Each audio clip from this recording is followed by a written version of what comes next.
ये आपके दैनिक जागरण का आज का संपादकीय पाठ है। देखिए, संपादकीय पाठ ए आर्टिकल एडिटोरियल आपको प्रारंभिक परीक्षा, मुख्य परीक्षा और इंटरव्यू हर जगह मदद पहुंचाते हैं। यहाँ से एक सामान्य जानकारी भी आप लोगों को मिलती है। और अभी हाल ही में आपने देखा है जो जम्मू कश्मीर में पर्यटकों पर आतंकी हमला हुआ है, उसी को लेकर ये बातें की जा रही हैं। जम्मू कश्मीर से 370-35 से हटने के बाद दो भागों में बांट दिया गया था, लद्दाख और जम्मू कश्मीर। दोनों केंद्र शासित प्रदेश हैं। जम्मू कश्मीर में दिल्ली की तरह आपको विधानसभा देखने को मिलेगी और उमर अब्दुल्ला यहाँ के क्या हैं, चीफ मिनिस्टर आपको देखने को मिलेंगे। जिहादी आतंक का उपचार, और देखिए बहुत हो चुका है देश भर में। आप देखते हैं कि गुस्सा भी है इनके खिलाफ और एक तरह से सरकार को कोई कदम तो उठाना चाहिए, सख्त कदम उठाना चाहिए। क्योंकि अभी तक आप देखिए कि हमारे सेना पर हमला करते थे, अब आप देखिए पर्यटकों पर हमला भी करने लगे हैं। तो ये सब हम लोग कब तक बर्दाश्त करेंगे? हद होती है किसी भी चीज़ की। और आप देखेंगे कि कश्मीर के पहलगांव में पर्यटकों को उनके धर्म के आधार पर किए गए निशाना बनाकर किए गए आतंकी हमले में 28 लोगों की जान चली गई और कई घायल हो गए हैं।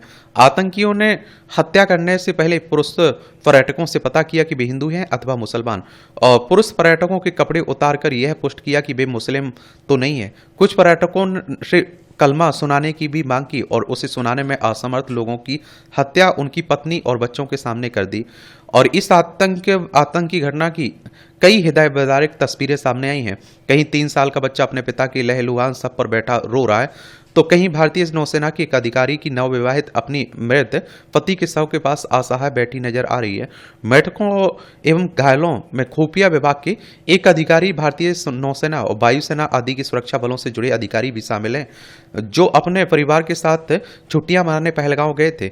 अंदेशा है कि आतंकियों को पर्यटन व्यवसाय से जुड़े स्थानीय लोगों ने उनके वहां होने की मुखबिरी की हो और इन आतंकियों को शरण भी स्थानीय लोगों ने आप देखते हैं कि दी हो। कुछ तो आप देखते हैं मिली भगत होगी कहीं, और इसमें आप देखिए जांच तो होनी चाहिए। और जो लोग इसमें आप देखते हैं मददगार हैं, उन्हें भी एक तरह से उनकी भी खबर लेनी चाहिए। यह पहली बार नहीं है कि स्थानीय लोगों द्वारा आतंकियों के लिए उनके लक्ष्य की निशानदेही की गई हो। और इसके पहले प्रधानमंत्री पुनर्वास पैकेज के जरिए कश्मीर में सरकारी नौकरियों पर भेजे गए कश्मीर के विस्थापित हिंदुओं की भी उनके ही साथी कर्मियों की मुखबिरी के चलते हत्या के मामले सामने आ चुके हैं। ऐसे ही भेदियों की वजह से सैन्य बलों पर भी कई हमले हो चुके हैं। कश्मीर में हिंदुओं को निशाना बनाना यह पहली घटना नहीं है। जून 2024 में रियासी में शिवखोड़ी मंदिर से लौट रहे तीर्थयात्रियों की बस पर आतंकियों ने घात लगाकर आप देखते हैं हमला किया था। कश्मीरी समाज में आतंकी संगठनों की फैट कितनी गहरी है, इससे समझा जा सकता है कि इस वर्ष के ही जम्मू कश्मीर सरकार के 5 कर्मचारियों को नौकरी से इसलिए निकाला पड़ा क्योंकि सरकार में रहते हुए वे आतंकी संगठनों के लिए काम कर रहे थे। ऐसे और सरकारी कर्मचारी हैं जिनकी आतंकी संगठनों से मिले होने के संदेश में जांच हो रही है। कश्मीर में आप देखिए फैली इस्लामी कट्टरपंथ का यह वह सच है जो अक्सर बाकी देशों की जनता तक नहीं पहुंच पाता है। और एक बात और आप सोच के देखिए, जब सरकारी कर्मचारी मिले हो सकते हैं तो आम जनता क्या करती होगी? जो बेरोजगार हैं, जो आप देखते हैं कि पैसे के लिए क्या नहीं कर सकते हैं आदमी आजकल। अनुच्छेद 370 यह सोचकर भी हटाया गया था कि देश का कोई भी नागरिक अन्य राज्यों की भांति चाहेगा तो जम्मू कश्मीर में भी व्यवसाय स्थापित कर सकेगा या फिर जब चाहे वहां आवाजाही कर सकेगा। कश्मीर में गहराई से व्याप्त इस्लामिक कट्टरपंथ के चलते ऐसा होना आज तक संभव नहीं हो सका। और पीएम पैकेज के जरिए नौकरी करने भेजे गए कश्मीर के ही मूल निवासी हिंदुओं की भी निशाना बनाकर हत्याएं हुई हैं। यही सिद्ध करता है कि कश्मीर केवल राजनीतिक या फिर संवैधानिक समस्या नहीं है और न ही उसे पारंपरिक सैन्य कार्रवाई से नियंत्रित किया जा सकता है। कश्मीर में जब तक पूर्ण रूप से शांति स्थापित नहीं हो सकती है, जब तक जिहादी कट्टरपंथ से ग्रस्त कश्मीरी मीरियों का वैचारिक उपचार न हो। और चीन अपने मुस्लिम बहुल सिंजियांग प्रांत में यही कर रहा है। चीन की कम्युनिस्ट सरकार अलगाववादी एवं आतंकी विचारधारा की गिरफ्त में आ चुके लोगों को पुनर्शिक्षण कैंपों में भेजती है। इन कैंपों में ऐसे लोगों के मन मस्तिष्क में भर चुकी कट्टरपंथी जिहादी विचारधारा को निशाना निकाला जाता है और उन्हें गैर मुसलमानों के प्रति मानवीय संवेदनाएं रखने की शिक्षा दी जाती। आप सोच के देखिए, किसी की मौत पर आप अगर खुशियां मना सकते हैं तो फिर आप, मुझे लगता है, इंसान तो हो ही नहीं सकते हैं। और ये ऐसे ही दरिंदे हैं, आप सोचिए। और चीन के इस अकेले मुस्लिम बहुल प्रांत में इस्लामी शिक्षा पर सरकारी नियंत्रण है और वहाँ की मस्जिदें मदरसे में इस्लामी मान्यताओं या मजहबी मदरसों में इस्लामी मान्यताओं या मजहबी शिक्षा के नाम पर कोई भी ऐसी चीज़ नहीं पढ़ाई जा सकती है जिससे कि गैर मुसलमानों के प्रति घृणा की भावना पनपे अथवा मजहब के नाम पर चीन से अलगाववादी की मानसिकता जन्म ले। यही कारण है कि जहाँ कई युद्ध लड़ने के बाद भी इजरायल जिहादी आतंक को पूरी तरह नष्ट नहीं कर पाया, वहीं चीन ने सिंजियांग में इस्लामी आतंकवाद को पूरी तरह काबू कर लिया है। दुर्भाग्यवश जम्मू कश्मीर में दशकों से आतंकवाद से जूझते भारत के सैकड़ों नागरिकों और सुरक्षा बलों के जवान गंवाने के बाद भी जिहादी आतंक की विचारधारा के स्रोतों पर कोई लगाम नहीं लगाई है। और कम्युनिस्ट चीन को छोड़िए, अब तो उदारवादी फ्रांस और जर्मनी तक कट्टरपंथी मस्जिदों पर ताले जड़ रहे हैं, लेकिन भारत इस पर कोई चर्चा तक संभव नहीं हो पाती है। पहलगांव में आप देखिए भीषण आतंकी हमला पाकिस्तान के सेना प्रमुख जनरल आसिम मुनीर के उस भाषण के एक हफ्ते के भीतर हुआ है जिसमें उन्होंने हिंदुओं और भारत के विरुद्ध जमकर जहर उगला था। उन्होंने जिन्ना की नफरती दो राष्ट्र सिद्धांत के समर्थन में किया था और पुलवामा हमले और बालाकोट में भारत की जवाबी कार्रवाई के बाद से पाकिस्तानी फौज जम्मू कश्मीर में छोटे आतंकी हमले करा रही थी और किसी बड़े आतंकी हमले से बच रही थी। ऐसे में अचानक से पाकिस्तान को इस दुस्साहस की हिम्मत कहां से आई? संभवतः पाकिस्तान को लगता है कि बांग्लादेश में भारत के विपरीत हालात होने के चलते और एलएसी पर भारतीय सेना की चीनी सेना से तनाव के बीच यह फायदा उठा सकता है। और यह भी ध्यान देने योग्य है कि पाकिस्तानी फौज बलूचिस्तान और खैबर पख्तूनख्वा में बलूच और पश्तून विद्रोहियों से बार बार मात खा रही है। हाल में बलूच राष्ट्रवादियों ने कई दिनों तक पाकिस्तानी सैनिकों को ले जा रही ट्रेन को बंधक बना रखा था और इस सब से खींचे मुनीर को कहना पड़ा कि 1500 बलूच विद्रोही पाकिस्तानी फौज का कुछ नहीं बिगाड़ सकते। और भारत को चाहिए कि पाकिस्तान के विरुद्ध ऐसी सैन्य कार्रवाई करे जिससे पाकिस्तान को मजबूर होकर अपने सैनिक बलूचिस्तान और खैबर पख्तूनख्वा से हटाकर भारतीय सीमा पर लाने पड़े। इसका लाभ बलूच और पश्तून उठा पाएं, पाकिस्तान की चौतरफा घेराबंदी की जा सके। लेखक काउंसिल ऑफ स्ट्रेटेजिक अफेयर्स से संबद्ध सामरिक विश्लेषक हैं, इनका नाम है आप देखते हैं क्या, दिव्य कुमार सूती, इनके द्वारा ये आर्टिकल लिखा गया है। ये आप देखिए, ये है आप देखेंगे क्या, लद्दाख, जम्मू कश्मीर, पंजाब, राजस्थान, गुजरात, 5 राज्यों की सीमा लगती है पाकिस्तान से। 1947 तक हमारा हिस्सा था। ये चाइना है। लद्दाख, हिमाचल प्रदेश, उत्तराखंड, सिक्किम, अरुणाचल प्रदेश, 5 राज्यों की इससे लगती है। ये आप देखिए बांग्लादेश है, पश्चिम बंगाल, असम, मेघालय, त्रिपुरा, मिजोरम, 5 राज्य की सीमा बांग्लादेश से भी लगती है। बांग्लादेश 1971 तक पाकिस्तान का हिस्सा हुआ करता था। 1971 में ये आज़ाद हुआ था। ठीक है। हिंदी विरोध की सस्ती राजनीति, तो एक बार फिर हिंदी की पिटाई हो रही है और पहले तमिलनाडु में हुई, फिर आप देखते हैं कि महाराष्ट्र में।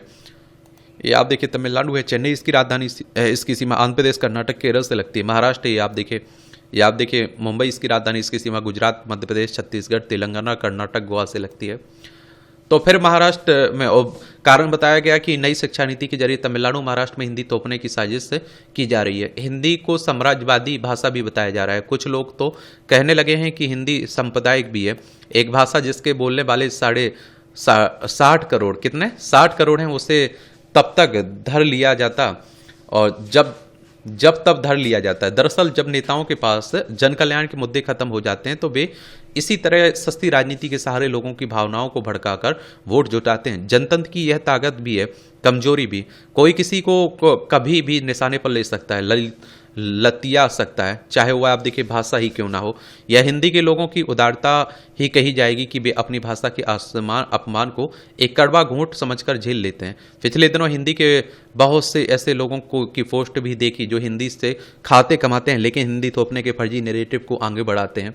और हिंदी लेखक तो प्यार इस मसले पर कुछ बोलते ही नहीं है, जबकि सच यह है कि जब तक हिंदी पढ़ने बोलने वाले हैं तब तक उनकी पुस्तकें पढ़ी जा रही हैं और हिंदी विश्वविद्यालय में पढ़ाई जाती हैं, तो इसलिए कि वह रोजगार की भाषा भी है, समझ रहे।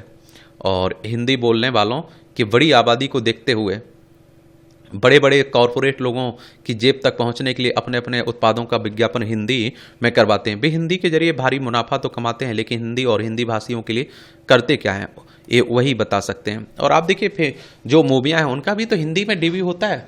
या आप देखिए साउथ की मूवियाँ हो या हॉलीवुड की मूवियाँ हो, पूरा हिंदी फिल्म उद्योग राष्ट्रवाद में है। जो वहाँ की सरकार की आर्थिकी को चलाने में मदद करता है, रोजगार देता है। लेकिन हिंदी जब पिटती है तो बड़े बड़े कलाकार खामोश हो जाते हैं। कौन आफत मोल ले, क्योंकि उनकी फिल्मों की भाषा हिंदी जरूर है लेकिन जीवन की भाषा अंग्रेजी है। बहुत कम कलाकार हैं जो हिंदी में बात करना पसंद करते हैं। आखिर हिंदी क्षेत्र से आने वाले कितने नेता हैं जो हिंदी के पक्ष में बोलते हैं? हाँ, उन्हें हिंदी क्षेत्र में रहने वाले लोगों को वोट जरूर चाहिए। लोकसभा की 50% से अधिक सीटें हिंदी भाषी इलाकों में से आती हैं। बड़ी संख्या में दक्षिण भारतीय फिल्में हिंदी में डब की जाती हैं और वे खूब पैसा कमाती हैं। और तब भी वहाँ के नेता अभिनेता हिंदी के को गरियाने में पीछे नहीं रहते हैं। हिंदी फिर पिट रही है और सब खामोशी से देख रहे हैं। शायद इसी कारण महाराष्ट्र सरकार को पांचवी कक्षा तक हिंदी को अनिवार्य किए जाने के फैसले से पीछे हटना पड़ा। जब से अस्मिताओं की राजनीति शुरू हुई तो हर एक को लगने लगा कि वह महान और उसकी भाषा महान है। अगर ऐसा है तो हिंदी वालों को कौन रोकता है कि वे अपनी भाषाओं को महान माने। लेकिन देखा तो यह गया है कि जब कोई हिंदी क्षेत्र का व्यक्ति किसी बड़े पद पर पहुंच जाता है तो अक्सर गर्व से कहता है कि मेरा हिंदी में हाथ तंग है। और अन्य भाषा भाषियों की इसके लिए तारीफ करनी चाहिए कि वे अपनी भाषा को लेकर किसी हीनता ग्रंथि से जकड़े हुए नहीं हैं। और जिस केरल में मार्क्सवादी पार्टी के बड़े नेता, या आप देखिए EMS नमूद्रीपाल हिंदी को शिक्षा के क्षेत्र की दूसरी भाषा बनाया, वहाँ से आप देखिए पिछले दिनों हिंदी विरोध की सुर सुनाई दी है। कर्नाटक के मुख्यमंत्री कांग्रेस नेता सिद्धरमैया भी हिंदी विरोध की लहर पर सवार होते रहे हैं। एक बार मैसूर के कलेक्टर ने यात्रियों की सुविधा के लिए सड़कों पर कन्नड़ और अंग्रेजी के अलावा हिंदी में नाम लिखवाए तो इसका विरोध हुआ, हिंदी नाम हटवाने पड़े। और इससे बड़ी विडंबना कोई नहीं है कि अब कुछ कांग्रेस नेता भी हिंदी विरोध की राजनीति करते हैं, जबकि आज़ादी के संघर्ष के दौरान कांग्रेस के बड़े नेता भी हिंदी को जरूरी संपर्क भाषा मानते थे।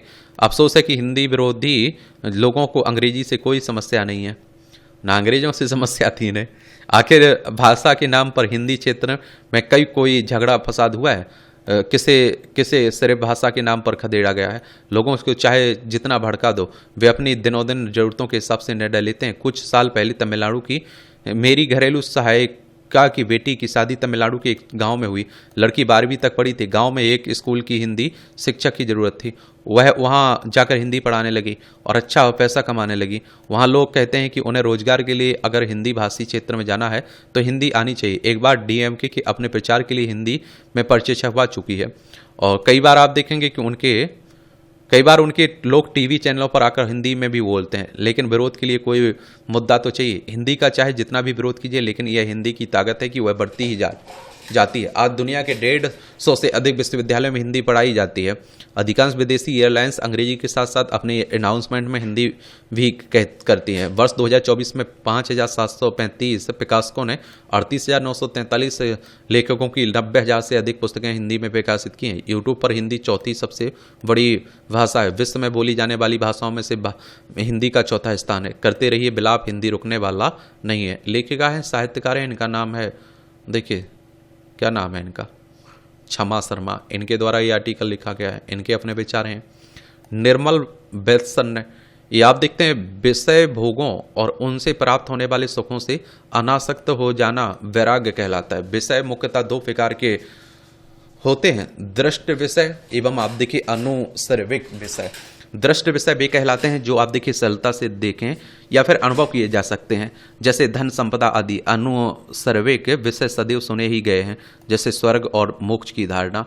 या आप देखिए विषय अनासक्ति, प्रत्यक्ष संसार के प्रति उदासीनता और वैराग्य की मना स्थिति प्रत्येक व्यक्ति की आत्मोन्नति में एक पड़ाव के रूप में कभी न कभी आती है। यह पड़ाव अस्थायी हो सकता है। कुछ समय के लिए विरक्ति जागी और सगे संबंधी धन और शक्ति जैसे आकर्षण निस्तार लगने लगे, परंतु कुछ समय पश्चात वापस भौतिक संसार में लिप्त हो गए हैं।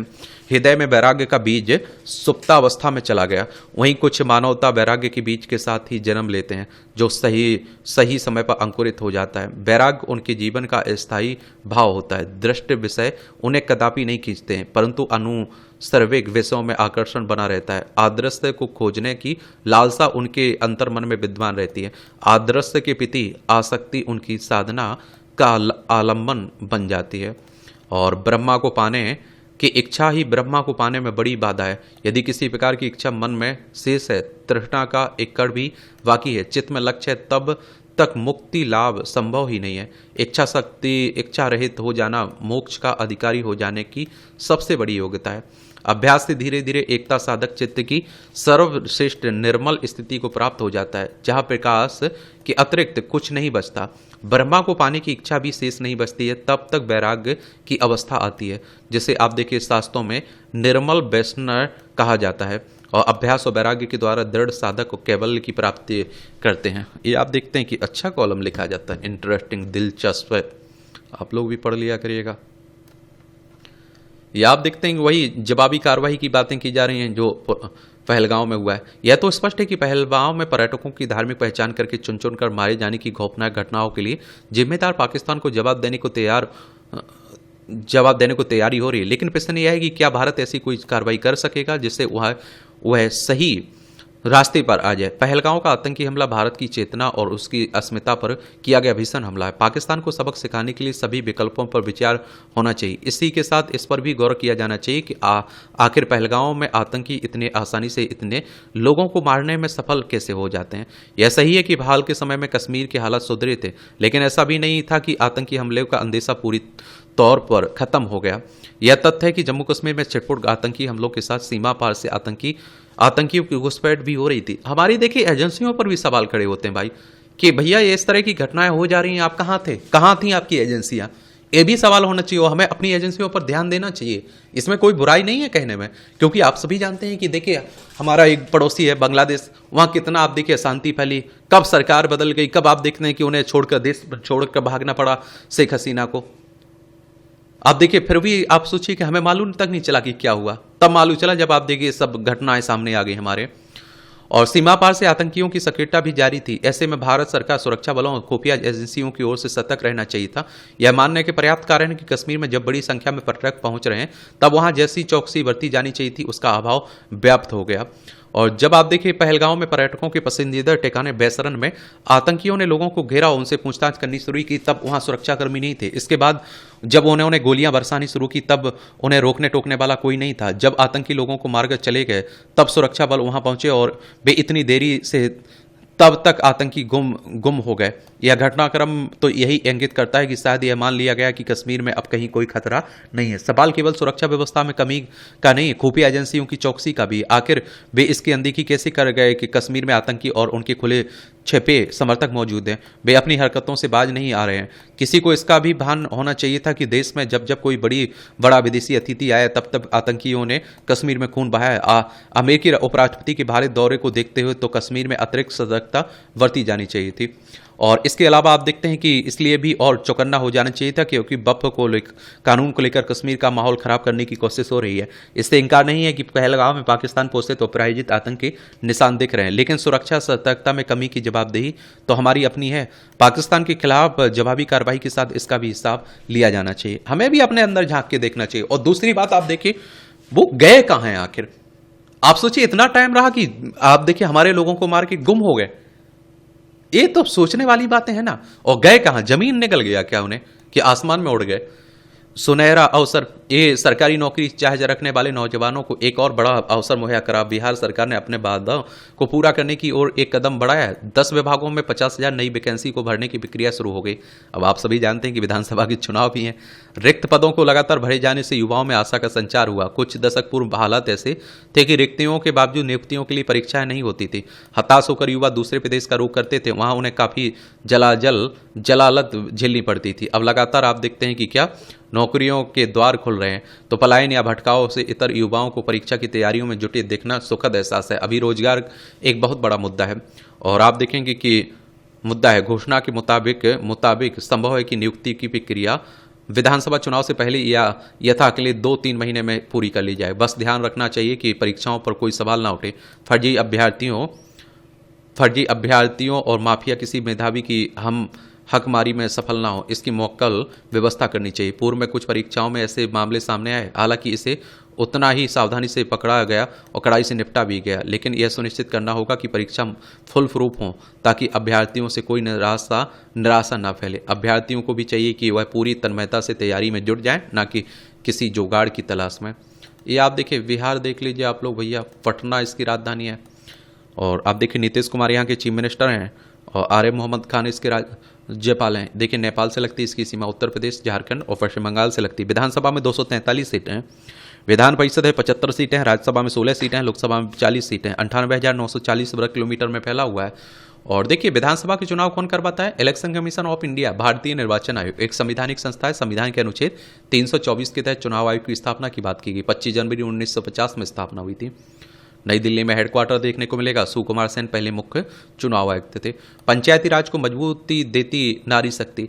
हर साल 24 अप्रैल को राष्ट्रीय पंचायती राज दिवस मनाया जाता है। भारत की पंचायती राज व्यवस्था ग्रामीण स्वशासन और विकास की आधारशिला है। यह ग्रामीण भारत को सशक्त करने और लोकतंत्र को जमीनी स्तर तक पहुंचाने का प्रभावी माध्यम है। 73वें संविधान संशोधन अधिनियम 1993 के तहत लागू पंचायती राज एक्ट में ने पंचायतों को संवैधानिक दर्जा देकर ग्रामीण शासन में क्रांति ला दी। इस एक्ट ने महिलाओं के लिए कम से कम 33% आरक्षण सुनिश्चित किया और जिसे कई राज्यों में बाद में 50% तक बढ़ाया और जिससे लैंगिक समानता और समावेशिता की दिशा में ऐतिहासिक कदम उठा।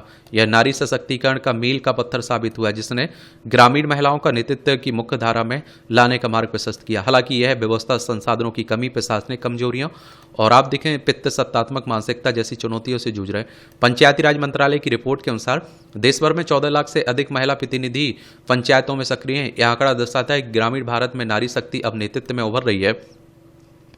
और 2024 के राष्ट्रीय पंचायत पुरस्कारों में 42% विजेता पंचायतों का नेतृत्व महिलाओं ने किया है, जो इस बात का प्रमाण है कि सही अवसर और समर्थन मिलने पर वे अपने गांव में बदलाव ला सकती हैं और राष्ट्रीय स्तर पर पहचान बना सकती हैं। यह उपलब्धि उन लाखों ग्रामीण महिलाओं के लिए प्रेरणा का स्रोत है जो अभी भी सामाजिक और सांस्कृतिक बाधाओं से जूझ रही हैं। यह प्रगति नारी सशक्तिकरण के महत्व को रेखांकित करती है, दिखाती है कि पंचायती राज में महिलाओं की भागीदारी ग्रामीण विकास के लिए कितनी जरूरी है। और आप देखेंगे कि पंचायती राज एक्ट के बावजूद प्रधानपति प्रथा नारी सशक्तिकरण को कमजोर कर रही है। आपने देखा होगा बन तो महिला जाती हैं सरपंच या फिर आप देखिए जो भी पद मिलता है, लेकिन उनके घर का जो पुरुष होता है वही आप देखते हैं चलाता है, सब देखरेख करता है। इसमें निर्वाचित महिला प्रतिनिधियों के पति या पुरुष रिश्तेदार उनकी जगह कार्य करते हैं, जिससे उनकी स्वायत्ता प्रभावित होती है। और यह प्रथा पंचायती राज के मूल उद्देश्य जमीनी स्तर पर सशक्त नेतृत्व को बढ़ावा देना को कमजोर करती है। और सुप्रीम कोर्ट के निर्देश पर गठित समिति ने सुझाव दिया कि महिला प्रतिनिधियों के काम में हस्तक्षेप करने वाले पुरुष रिश्तेदारों को दंडित करने का प्रावधान है। इसके लिए कानून सख्त करने और सामाजिक बाधाएं दूर करने की जरूरत है। समिति ने पंचायती राज मंत्रालय से एक ढांचा तैयार करने को कहा जिसमें ग्राम सभा में महिलाओं की भागीदारी, जागरूकता अभियान और कानूनी कार्रवाई शामिल हो। यह ग्रामीण समाज में जागरूकता बढ़ाएगा और इन उपायों से महिलाओं को अपनी भूमिका प्रभावी ढंग से निभाने का अवसर भी मिलेगा। अच्छी देखिए महिलाओं को हर जगह मौका मिलना चाहिए, समझ रहे हैं। ये आप देखिए टिप्पणियाँ रहती हैं, पढ़ना हो तो पढ़ सकते हैं। इसकी PDF आपकी एजुकेशन सर्कल प्लेटफॉर्म है ना, वहाँ डाल दी जाती है, तो वहाँ से जाकर आप लोग डाउनलोड कर लिया करिएगा। ये आतंकवाद के खिलाफ निर्णायक लड़ाई का वक्त जो आप देखिए जम्मू कश्मीर में हुआ ना, उसी पर ये बातें हो रही हैं। और आप सभी जानते हैं कि जब इस तरह की कोई घटना होती है तो बहुत सारे आर्टिकल उस पर लिखे जाते हैं। बस एक सामान्य जानकारी आप लोगों को ये याद रखनी है, ज़्यादा आपको परेशान नहीं होना है, समझ रहे हैं आप लोग। और आप देखिए जम्मू कश्मीर में फिर हुआ कारनामा, आतंकी हमले ने सभी भारतीयों को एक गहरी पीड़ा में डाल दिया है। केंद्र शासित प्रदेश के प्रमुख पर्यटक स्थल पहलगांव के बेसरण में घूम रहे निहत्थे लोगों पर चलाया ना, और जम्मू कश्मीर में हुआ कारनामा आतंकी हमले ने सभी भारतीयों को एक गहरी पीड़ा में डाल दिया। केंद्र शासित प्रदेश के प्रमुख पर्यटक स्थल पहलगांव के बेसरण में घूम रहे पर्यटकों को आतंकियों ने पहचान पूछकर गोली मारी। पाकिस्तान प्रायोजित आतंकवाद की यह घटना न केवल भारत के लिए बल्कि एक जिम्मेदार वैश्विक समुदाय के लिए बड़ी चुनौती है। जम्मू कश्मीर में जिस तरह से भारत ने सुधार के उपाय किए, अनुच्छेद 370-35 को समाप्त किया, उसकी पृष्ठभूमि में इस घटना के मायने अहम हो जाते हैं। चलिए आप लोग देखते रहिए, पढ़ना हो तो पढ़ सकते हैं। इसकी PDF मैं एजुकेशन सर्कल प्लेटफॉर्म पर डाल देंगे, ठीक है। लेकिन आप सभी जानते हैं कि अब वही बातें हो रही हैं। आंतरिक सुरक्षा को मजबूत करना भी आवश्यक बताया जा रहा है। और 168 से अधिक बाघों की मौत हो चुकी है मध्य प्रदेश में पिछले 5 सालों में। वहीं इस दौरान देश भर में 607 बाघों की मौत हुई है। ये बाघों की अंतर्राष्ट्रीय शिकारियों की नज़र जो बनी रहती है उसी की बातें हो रही हैं। ये मध्य प्रदेश से भोपाल इसकी राजधानी 1 नवंबर 1956 में से राज्य बनाया गया था। इसकी सीमा आप देखिए उत्तर प्रदेश, राजस्थान, गुजरात, महाराष्ट्र, छत्तीसगढ़ से लगती है। विधानसभा में 230 सीटें हैं, राज्यसभा में 11 सीटें हैं, लोकसभा में 29 सीटें आपको देखने को मिलेंगी। मोहन यादव यहाँ के चीफ मिनिस्टर आपको देखने को मिल जाएंगे। अब आपका कोई सवाल हो, मेरे लिए सुझाव हो, तो ज़रूर आप लोग बता सकते हैं। इस तरह से आप देखेंगे ये आपके संपादकीय पाठ की कहानी कवर होती है। धन्यवाद।